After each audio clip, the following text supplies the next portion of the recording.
Big boss ಖ್ಯಾತಿಯ gold Suresh ದಿಢೀರ್ ಆಸ್ಪತ್ರೆಗೆ ದಾಖಲಾಗಿದ್ದಾರೆ. ಆಸ್ಪತ್ರೆಯ ಬೆಡ್ ಮೇಲೆ ಅವರು ಮಲಗಿರುವ ಫೋಟೋ ವಿಡಿಯೋ ವೈರಲ್ ಆಗುತ್ತಿರುವ ಹಿನ್ನೆಲೆ ಅವರ ಅಭಿಮಾನಿಗಳು ಆತಂಕಗೊಂಡಿದ್ದಾರೆ.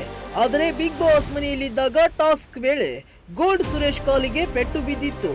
ಇನ್ನೂ ನೋವು ಕಡಿಮೆಯಾಗದ ಹಿನ್ನೆಲೆ ಅವರು ಸರ್ಜರಿ ಮಾಡಿಸಿಕೊಳ್ಳಲು ಆಸ್ಪತ್ರೆಗೆ ದಾಖಲಾಗಿದ್ದಾರೆ ಎಂದು ತಿಳಿದು ಬಂದಿದೆ.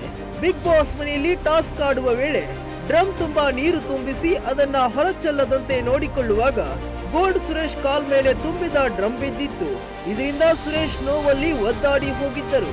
ಆ ನಂತರ ಅಡೆತಡೆಗಳನ್ನ ದಾಟಿಕೊಂಡು ಬಿಗ್ ಬಾಸ್ ಮನೆಯ ಕ್ಯಾಪ್ಟನ್ ಆಗುವಲ್ಲಿ ಕೂಡ ಗೋಲ್ಡ್ ಸುರೇಶ್ ಯಶಸ್ವಿಯಾಗಿದ್ದರು. ಆದರೆ ಕಾಲಿನ ನೋವು ಉಲ್ಬಣಗೊಂಡ ಹಿನ್ನೆಲೆ ಅವರು ಬೆಂಗಳೂರಿನ ಖಾಸಗಿ ಆಸ್ಪತ್ರೆಗೆ ದಾಖಲಾಗಿದ್ದು ನಾಳೆ ಆಪರೇಷನ್ ನಡೆಯಲಿದೆ. ಇನ್ನು ಗೋಲ್ಡ್ ಸುರೇಶ್ ಆಸ್ಪತ್ರೆಗೆ ದಾಖಲಾದ ವಿಚಾರ ಗೊತ್ತಾದ ಕೂಡಲೇ ಸುರೇಶ್ ಅಭಿಮಾನಿಗಳು ಆತಂಕಗೊಂಡಿದ್ದಾರೆ. ಆದರೆ ಆತಂಕ ಪಡುವ ಅವಶ್ಯಕತೆ ಇಲ್ಲ. ಆಪರೇಷನ್ ನಂತರ ಅವರನ್ನ ಬಹುಬೇಗ ಡಿಸ್ಚಾರ್ಜ್ ಮಾಡಲಾಗುವುದು ಎಂದು ಆಸ್ಪತ್ರೆಯ ಮೂಲಗಳು ತಿಳಿಸಿವೆ ಎಂದು ವರದಿಯಾಗಿದೆ.